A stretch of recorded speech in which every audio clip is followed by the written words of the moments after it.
Yan guys, meron tayong gagawin ngayon na window type aircon. American Home yung tatak nito. Ayan. Titanium. Yung nakalagay dito, model niya. Titanium series. Ang sabi lang dito, pa-check daw at palinis. Tapos tingnan nyo, ang napansin ko dito, mukhang binahaya ng ibon o ewan ko kung ibon, kung kasya ba ibon dito, kung ano man yung pumasok dito, daga. Ano? Nagpasok siya ng mga mga damo-damo na maliliit. Buksan natin. Yan na guys, 13 lahat yung tornilyo natin. Pagtatanggalin nyo to, kasi ito yon, isa, dalawa, tatlo. Tapos sa taas may dalawa, apat, lima. Sa likod, apat. Lima na yon, anim, ito, walo, siyam. Sa kabila, 10, 11, 12, 13. Ito guys, ito yung sa control. Bali pagtatanggalin nyo yan, dito lang naman. Unahin nyo to. Yan. Ganun din sa kabila. Ito iaangat, yung part na to yung nasa labas. Ito tulak. Ganun. Yan, ganun lang. Ay, tanggalin pala muna natin to. Tatanggalin nyo muna to. Yung knob. Yan na yan.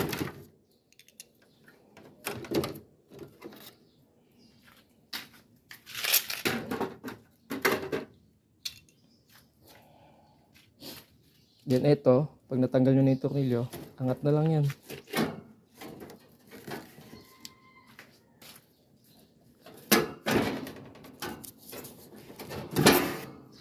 Yun, ganun lang yan, angat lang. Ayan o, ayan kitang kita na natin loob.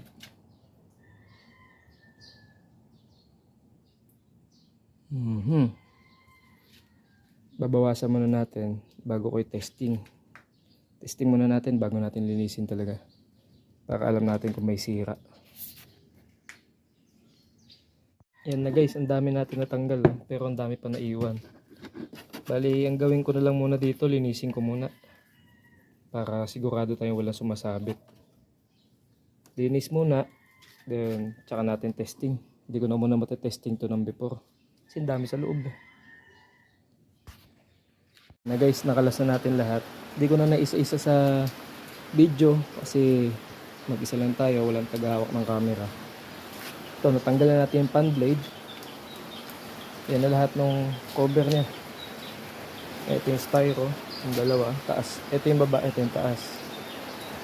Tapos, ito na yung mga nakuha natin na dumi. Ayan o. Parang may dahon pa ng laurel. Tapos ito yung pan motor. Tinanggal na natin. Ano ko na din yan. Ni-steel brush ko na. Ito, ginamitan natin yung steel brush. Para mabawasan yung kalawang. Ayan. Pero good pa naman siya. Wala pang sabit yung ikot. Ayan. Ito lahat ng tornilyo niya. Medyo madami. Tapos, ito na yung itsura ng loob. Sprayan na lang natin ng pressure washer mamaya.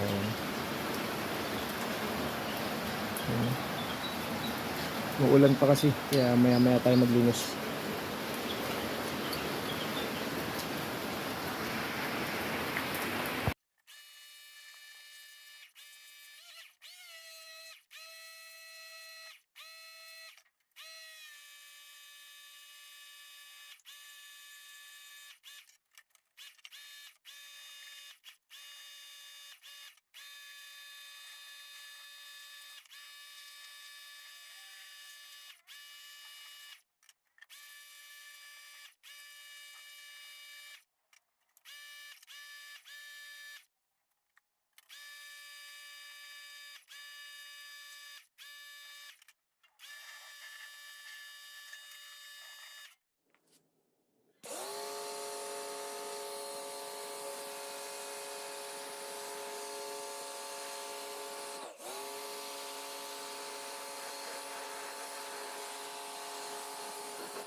Yan na guys. Oh, mukha na siyang bago ulit. Ito lang, kinalawang pero okay naman na yan. Diba? Luminis na ulit. Pati ito, luminis na. Assembling ko na lang, then testing natin. Para malaman natin kung linis lang ba o may problema pa. Yan guys. Tapos na tayo maglinis. Ito, may natira. Mantsa na kasi talaga eh. Hindi na kaya tanggalin. Pero, at least nagbuka pa din siyang bago. Ayan, testing na tayo. Naka 0 amperes pa tayo dito. Pero dito, ang nakalagay dito, yan, ang rated current natin. Rated current is 3.3. Ang cooling current naman is 2.6. Okay? Yan, paganayin na natin. Nakaset tayo ng 4. Yan, naka 4 yan. Sa low pan. Yan, gumana naman yung pan. Low cool. Gumana din yung compressor natin. I-high na natin.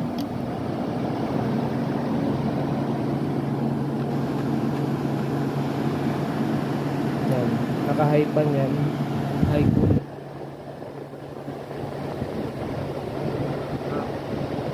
Medyo malabo. Ayan, high cool.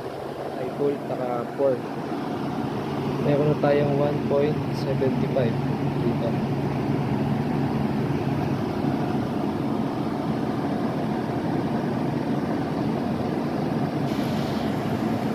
Yan guys, naka-high cool pa din tayo. Tapos dito sa ating ampere 2.16. 2.16. Sa temperature naman natin, ayan, may 15, 14. Ayan, malag pa sa kuya. 15, 14, 16. Okay na to guys. Kung nakatulong tong video natin na to, please like, share, and subscribe. Salamat.